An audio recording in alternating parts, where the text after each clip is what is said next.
Class 12th में आए हैं तो जीना ही पड़ेगा, सॉरी पढ़ना ही पड़ेगा। फिजिक्स है जहर अगर तो पीना ही पड़ेगा। तो बेटा ऐसा कुछ नहीं है बच्चों की फिजिक्स जहर है, ये एक ऐसा टॉनिक है जो तुम्हें सुपर डुपर इंटेलिजेंट कर देगा। और इंस्टीट्यूट्स वाले मतलब और यूट्यूबर्स क्या है ना, जीरो से स्टार्ट नहीं कर रहे हैं, वो ऑलरेडी मतलब प्रॉब्लम मेकिंग, प्रॉब्लम सॉल्विंग कर रहे हैं। ठीक है ना, मैं भी प्रॉब्लम सॉल्विंग कर रही हूँ, but I am ready to start with the zero also. It means if you need a concept in knowledge particular, then I will give avail you, okay, you will be availed by it. अब देखो point सी पे रह गया था electric field निकालने के लिए, question को पूरा ही कंप्लीट ही कर लेते हैं। अब देखो पॉइंट सी की अगर आप देखो तो इसकी वजह से इलेक्ट्रिक फील्ड इधर है, प्लस क्यू की वजह से, माइनस क्यू की वजह से इधर है, रिजल्टेंट इलेक्ट्रिक फील्ड इधर है। एंगल जो ये बन रहा है कितना बन रहा है, 120 डिग्री। ठीक है, तो अगर मैं इलेक्ट्रिक फील्ड इसकी कैलकुलेट करूं तो यहाँ पे मैं ट्रायंगुलर लॉ वेक्टर एडिशन लगाती हूँ, E equals to under root E1 square plus E2 square plus 2 E1 E2 cos 120। ठीक है ना, क्योंकि 120 डिग्री बन रहा है दोनों के बीच में। अब देखो cos 120 होता है माइनस का 1/2। ठीक है ना, तो ये हो जाएगा E1 और E2 बराबर है, E ले लेते हैं क्योंकि माइनस 10 है, एक ये प्लस 10 है, एक ये माइनस का 10 है, यानी कि मैग्नीट्यूड जो है इलेक्ट्रिक फील्ड का सेम है, डिस्टेंस भी सेम है 0.1 और 0.1।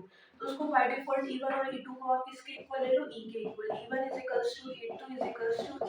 ठीक है ना, अब देखो ये हो गया E square plus E square minus 2 E1 E2 cos 1/2, cos 120 minus का 1/2 होता है, माइनस का साइन मैंने यहाँ लगा दिया, माइनस से माइनस गया, और E1 E2 आपने E लिया है तो E इंटू E, तो ये हो गया under root E square plus E square minus E square, plus minus क्या हो गया, कैंसिल आउट। ठीक है, अब देखो फिर आपका ये जो बचा नेट इलेक्ट्रिक फील्ड, ये सिर्फ कितना रह गया, अंडर रूट E स्क्वायर। ठीक है ना, नेट इलेक्ट्रिक फील्ड सिर्फ कितना रह गया, अंडर रूट E का स्क्वायर, अंडर रूट E का square is equals to E। अब जो इलेक्ट्रिक फील्ड है वो आ गया E, और E किसके बराबर है, KQ/R²।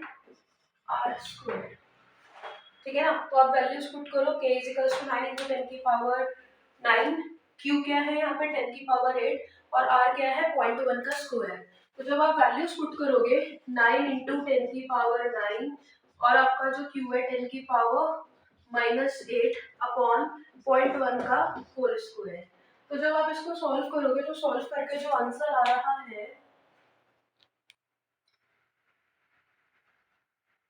9 into 10 की पावर 3, 9 into 10 की पावर 3 न्यूटन पर कूलम।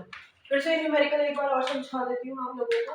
ठीक है ना, इसकी वजह से इलेक्ट्रिक फील्ड इधर जा रही है, प्लस 10 की पावर -8 की वजह से आउटवर्ड्स, माइनस की वजह से इनवर्ड्स, दोनों के बीच में एंगल जो बन रहा है वो 120 डिग्री का बन रहा है।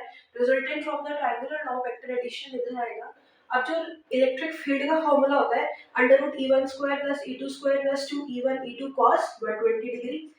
अब यहाँ पे E1 और E2 का मैग्नीट्यूड सेम है क्योंकि चार्जेस का मैग्नीट्यूड सेम है और डिस्टेंस भी क्या है, सेम है।